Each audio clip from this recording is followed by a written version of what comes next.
Diyan mo malalaman na wala talaga silang kaalam-alam pagdating sa relasyon ni Maine Mendoza at Alden Richards, dahil alam naman natin na si Maine Mendoza ay para kay Alden Richards lamang. Kaya diyan mo malalaman at ito ay haka-haka lamang at bunga ng gagawin nilang pelikula. Syempre nga naman, kung magpartner sila sa pelikula, ay dapat ang promotion nila ay magka-partner din sila sa labas.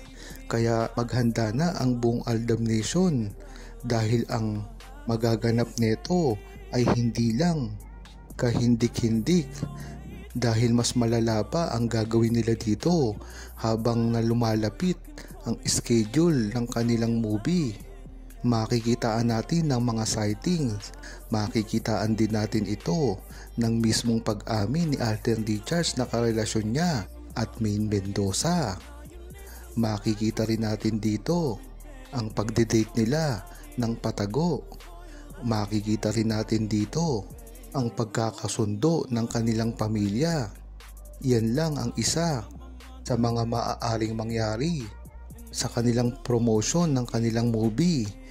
Dahil pag natapos na ang lahat ng ito, ay babalik na sa normal ang kanilang mga ikinikilos at babalik na si Alden Richards kay Maine Mendoza ng patago na naman. Diyan mo talaga malalaman kung sino ang tunay na nagmamahalan o ang tunay na pagmamahalan ni Alden Richards at Maine Mendoza. Hindi na bago sa buong Aldab Nation ang ginagawang pagsasama ni Maine Mendoza at Alden Richards ng patago. Ngunit ang maganda dito ay talagang nakikita pa rin ng buong Aldab Nation kung ano ang trato nila sa isa't isa hanggang sa ngayon. Kung dati nga ay talagang hindi sila makita-kita at walang resibo ng pagsasama, ngunit ngayon na naging matured na sila sa lahat ng ikinikilos nila, ay talagang hindi mo talaga maitatanggi ang ginagawa nilang pagsasama sa bawat pagitan ng kanilang mga trabaho at mga oras. Alam na ito ng Aldab Nation dati pa lamang, dahil sa mga ginagawang pagbabakasyon ni Maine Mendoza at Alden Richards sa ibang bansa, ay talagang nakakitaan ito ng mga resibo na pagpapatunay na talagang ang dalawa ay hindi mapipigilan sa ginagawa nitong pagsasama. Lalong-lalo na si Alden Richards, na alam naman natin sa buong buhay niya ay talagang napaka-busy. Kaya talagang hindi maiiwasan na makita ito ng mga tao ang ginagawang kilos ni Alden Richards. Kumbaga ay si Maine Mendoza ay input lamang, ngunit si Maine Mendoza ay ang very outgoing sa kanilang relasyon. Si Alden Richards naman ay very focus sa trabaho. Kaya dito mo malalaman na kung si Maine Mendoza ay stay put lamang, si Alden Richards ay napakaraming trabaho, ay talagang iisipin mo na talagang napakahirap ang gagawin nilang pagsasama kung ang dalawa ay mayroong schedule conflict. Ngunit base na rin sa history nila, ay talagang hindi ito ang dahilan para hindi sila magkita. Kung nakakapagkita nga sila sa ibang bansa, lalong-lalo pa dito sa Pilipinas, gayon ngang tapos na ang mga trabaho ni Alden Richards, ay talagang malaya na ito na makapagbakasyon at malaman ng buong tao kung saan talaga siya naglalagi. Ganun na rin kay Maine Mendoza, dahil ang kay Maine Mendoza naman ay iisa lamang ang kanyang trabaho, at ang iba dito at karamihan ay ang mga business niya na. At yan din mo mapapatunayan na si Maine Mendoza at Alden Richards ay nagmamay-ari ng McDonald's. Ito ang gusto at pilit na itinatanggi ng mga bashers ni Maine Mendoza at Alden Richards, dahil kung si Maine Mendoza at Alden Richards ay merong McDo, ito talaga ang totoo na naglilink sa kanilang relasyon at hindi na kayang pasinungalingan ng mga bashers.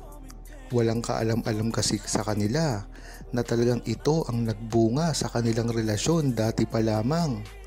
Biruin mo ba naman, si Alden Richards ay mayroon ng tsansa na gumawa ng sariling restaurant katulad ng Conchas at iba't iba pang mga business.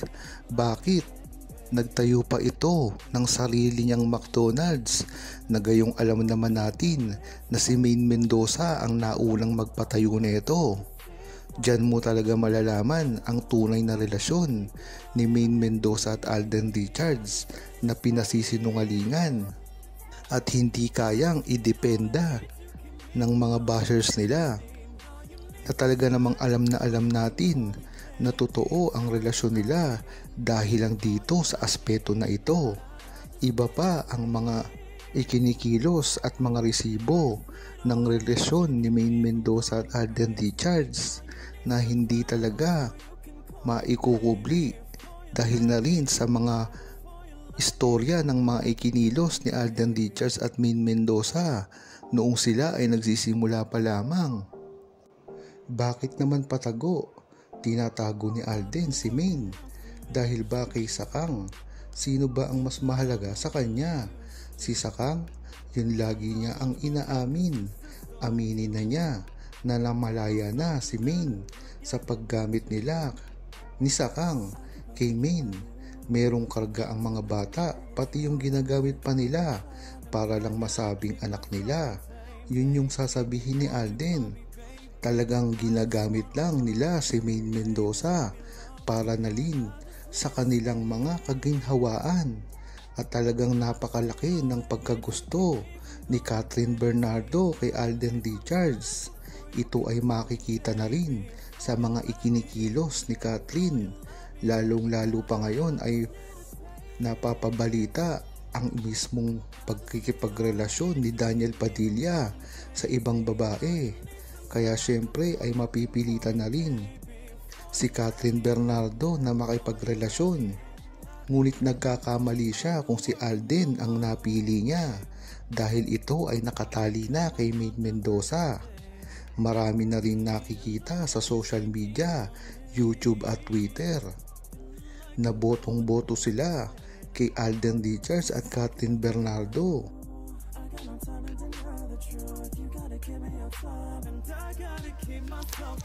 Huwag kalimutang mag-subscribe, comment at i-like ang video na ito.